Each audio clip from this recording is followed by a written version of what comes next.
In street rap, authenticity is currency. The line between telling a story and living it gets blurry when credibility is on the line. But what happens when the stories are a little too real? When lyrics aren't just rhymes but receipts for a crime? For two Boston rappers, their music videos were doing more than just getting millions of views. They were getting the full attention of the FBI. Got a fully on me when I spin on them kids. Nothing less than a 30 game drop when I spin. Everybody got low when I send it. They whip whole summer and slow for them niggas again. No, we wasn't on shit, but it's litty. They thought they were dropping fire tracks, showing the gritty reality of their gang, the Headshot Mafia. But federal prosecutors saw something else entirely. This wasn't just music, it was a confession. And Michael Brandau, known as G Fredo, and Kelvin Barrows, known as 7981 Kal, were about to find out that the feds were their biggest fans. A 30-year war, so how does a YouTube channel become the centerpiece of a federal indictment? To understand that, you have to understand the streets that created these rappers. This story doesn't start with a beat drop.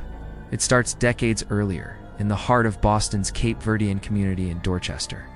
A feud that erupted in 1995 with the murder of a man named Bobby Mendez kicked off a chain reaction of revenge that has never really stopped. This long, bloody conflict split the community, with crews forming block by block. The violence just kept repeating itself, passed down from one generation to the next. Out of this chaos, two main rivals cemented their opposition: the Cameron Street Gang and a younger crew that called themselves N.O.B. N.O.B stood for Norton, Olney, and Barry, the three Dorchester streets they claimed as their territory.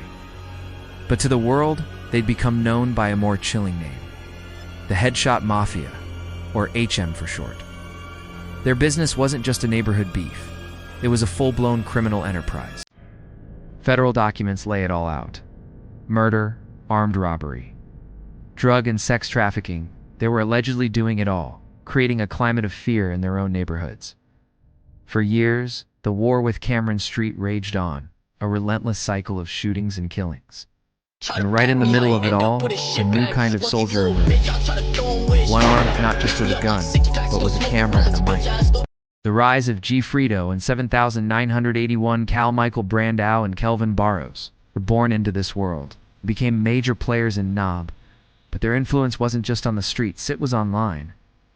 In today's gang wars, social media is the new battlefield, and they knew how to use it. They used YouTube to build a brand, and their raw, energetic music videos became incredibly popular, pulling in millions of views and collaborations. The appeal was simple: authenticity. G Fredo and 7981 Kal weren't just rapping about a fake lifestyle, they were showing their reality. Videos were packed with N.O.B hand signs, taunts aimed at rivals, and tributes to fallen friends, turned rap into a real-time street threat. In tracks like What Happened, Kal laid down block lore and coded messages for rivals. Video footage showed both men in the crew's stronghold, rocking gang hand signs with guns in view in areas later tied to real violence.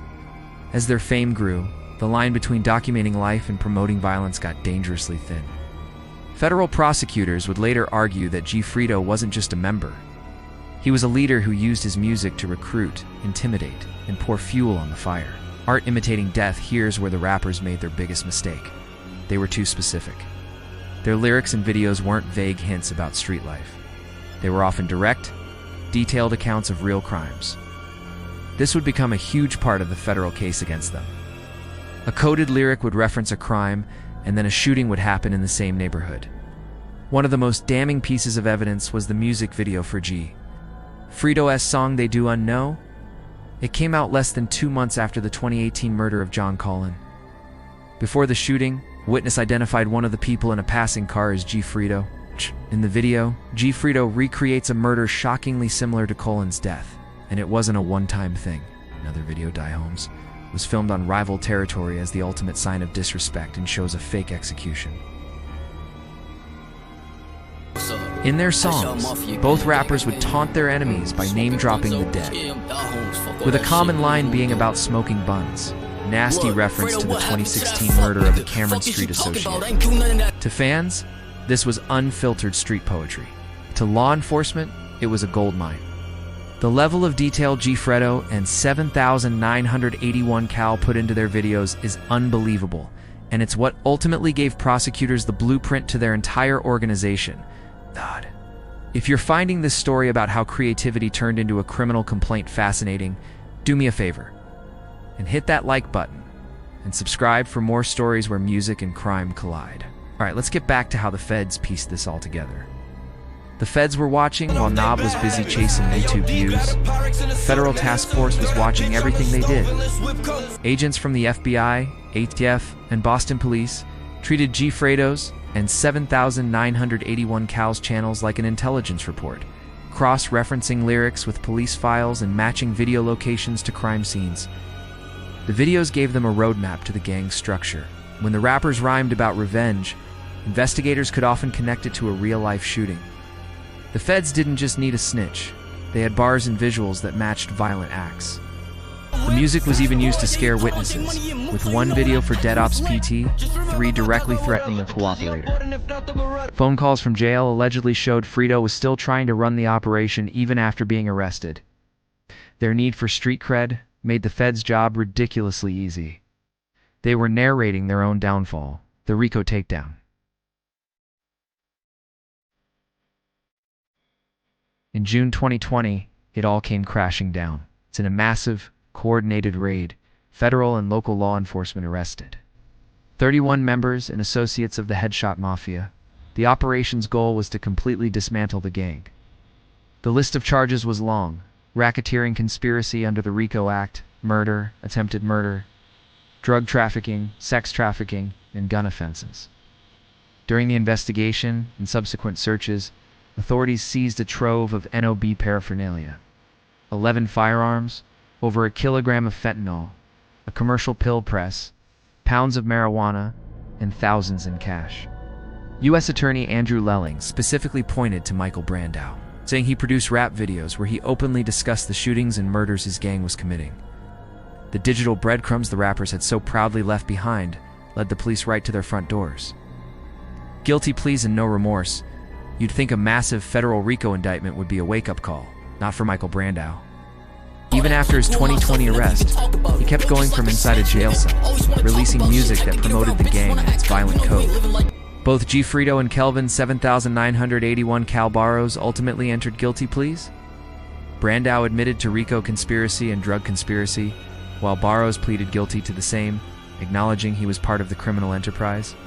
Yet months after agreeing to plead guilty, and just 2 weeks before his final sentencing, a new song from Fredo, called Wind, dropped. In it, he rapped HSM N.O.B's T, got so much love for the gang. Prosecutors saw it as proof that he had absolutely no remorse and was committed to his criminal life, actively trying to keep his influence going. The final verdict. In January 2023, Michael G. Fredo Brandau was sentenced to 9 years in federal prison, plus 3 years of supervised release. Prosecutors had pushed for a longer sentence, pointing to his continued promotion of violence from jail and his role as a leader. When deciding the sentence, the judge considered Brandau's responsibility for a 2018 attempted murder where a person was shot multiple times in broad daylight. Kal's fate ran on a parallel track, with his plea agreement recommending a sentence of up to 13.5 years, his role cemented by his own lyrics and association. For both men, their music videos, once symbols of street status, were now officially part of their criminal record evidence that they promoted and facilitated the gang's crimes. The case of G Fredo, 7,981 Kal, and the Headshot Mafia is a story for our time. When online clout is such a powerful currency, the lines between performance and reality can have devastating consequences. They built a huge audience by documenting a violent world, but forgot their audience included the very people whose job it was to shut that world down. Their music videos became a public diary of the Headshot Mafia's crimes and confessions set to a beat. This case sparks a huge debate. Where does art end and evidence begin? Many argue that rap lyrics are a form of storytelling protected by free speech. But here, prosecutors successfully argued the work was a direct promotion and record of criminal activity. For these rappers, the line was non-existent. The rapper and the racketeer were the same person, and their YouTube channels were all the proof the feds needed. They gambled that their art would make them stars. Instead, it made them inmates. So what do you think? Should music videos and lyrics be fair game? Is evidence in a criminal trial? Is it art, or is it a confession? Let me know what you think down in the comments. Thanks for watching, and don't forget to like and subscribe for more stories like this one.